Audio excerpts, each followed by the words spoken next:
you've been over here for a few years now then? Yes, nearly 3 years now. Nearly 3 years? Yeah. Okay. So, can you tell me just a little bit about how you ended up over here? A little bit about your journey here. Sure, yes. I know it's not that conventional. Yeah. Well, I came here nearly 3 years ago, but I was actually here in 2004 because I toured with Madonna.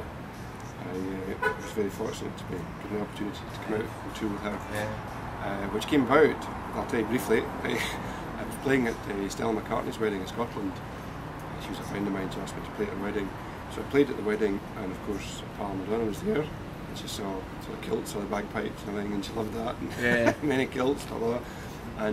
But nothing happened then. It was a year later she called me herself and said, I saw you at the wedding, blah, blah, blah. How could I use the bagpipes in my tour and use the drums in my tour, blah, blah, blah. So when I explained a bit to her about the pipes and the drums, she said she wanted me to go on tour with her. So that was it, and she got me, flew me out here, and then we stayed, and we were here for 3 months rehearsing, and then we did the world tour, and we toured for 7 months with her. And the rest is history, as to say. That's so because you're from Campbelltown, Lorne. Yes, that's right. So the McCartney, that's quite. They had the place in Kintyre, didn't yes, it? that's right. So that's that connection. So when the old phone rang, yes, and you answered it. Well, I didn't answer the door because I was in the shower when she called me. So she phoned my flat in Edinburgh and left a message. Yeah. Said, "Hi, this is Madonna. I hope I got the right number. I'm looking for Lorne." She left a message, and I phoned her back. Of course, when I phoned her back, it was either a kid or a maid or somebody else on the phone. And this wee voice said hi and said, "Hello, can I speak to Madonna? It's Lorne here." What am I saying? Brilliant. It's Lorne here. It's Lorne calling. And did she phone you back? Oh, she was there, she came to the phone. She came now. to the phone? Yeah. Oh, and what did she say? It's your cell, Lorne. How's it going? Where you been? Sorry, did you say? Sorry, I was in the shower. Oh, that's superb. She understood. Yeah.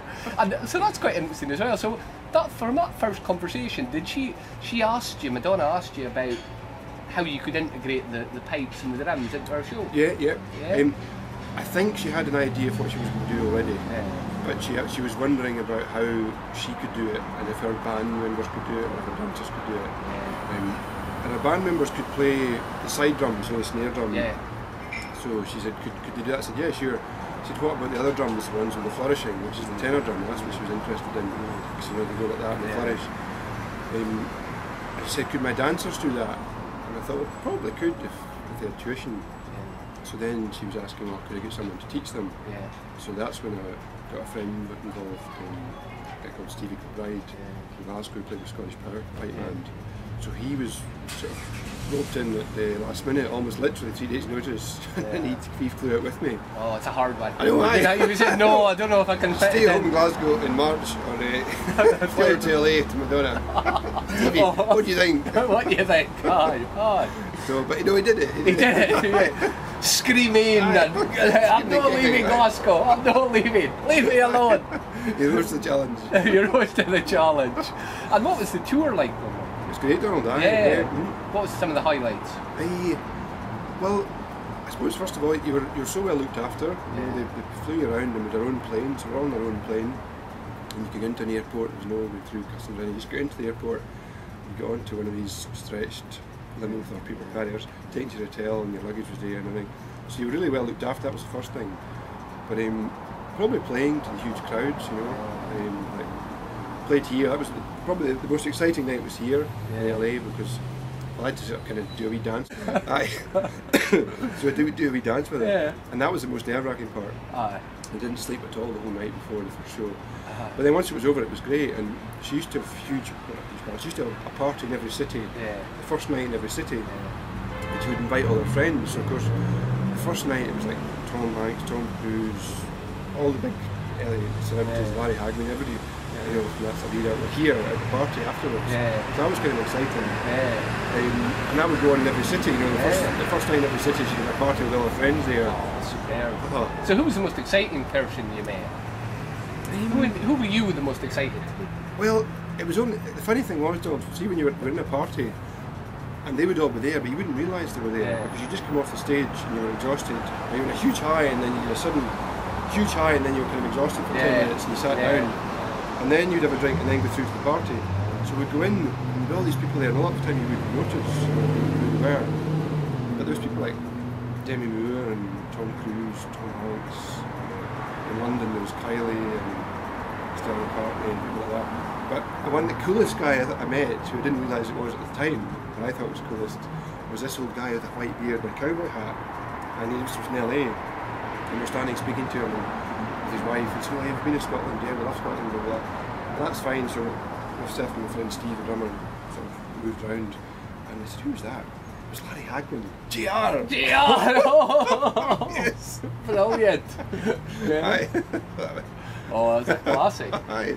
But of course, see, a lot of the time you didn't see them, or you didn't realise who they were, you know. And you were the star. Well, that was the weird thing, Bill. They would come up to you and say, oh, love the show, blah, blah. So they would continue a line of people coming up to you, and a lot of them famous, so, you were sort of kind of still in. And did you say, you're not bad yourself? Thanks for coming. Thanks for making the effort. Yeah, and it was like, I was joking to my friends, because Kylie was playing here last month, Kylie Minogue, and I was joking to my friends that I'll go and see her, because she came to see me, you know. Oh, super. They were all there, you know, her and Danny. No, it was great time. You touched on there and about, you know, once you're finished performing at that level in front of, you know, in LA and in front of the huge crowds, what was it like to almost come down from that afterwards? Because I imagine it was a big high. Yeah. No, you're right. There was after you came off, you were on a huge high, but then suddenly, not a low, but just a sudden, you're exhausted, just for 5 minutes, and you need to sit down in the band room, and everyone would sit down on the cover, and then you could go out and go to the party. But no, there was a huge rush when you came off the adrenaline, and then you sit down and sort of take it in. And did you make good friendships on that tour? Yes, yeah. It was. I mean, Madonna used to joke about it, talk about it being like a huge family, and it sounded like corny, but it actually was. You know, by the end of it, because you were together for 6 months and living in the same hotel, and there was 120 people on the tour, but there was 5 of us in the band and 12 dancers. So that was the kind of group that you hung around with. And so you're very close, because you're together. Yeah. So, since that, you have Madonna on speed dial. I've still got her number, yes, but I suspect she may have changed it. that's a, or are you like, that's up Madonna? That's annoying me. All the wrong in opportune moments.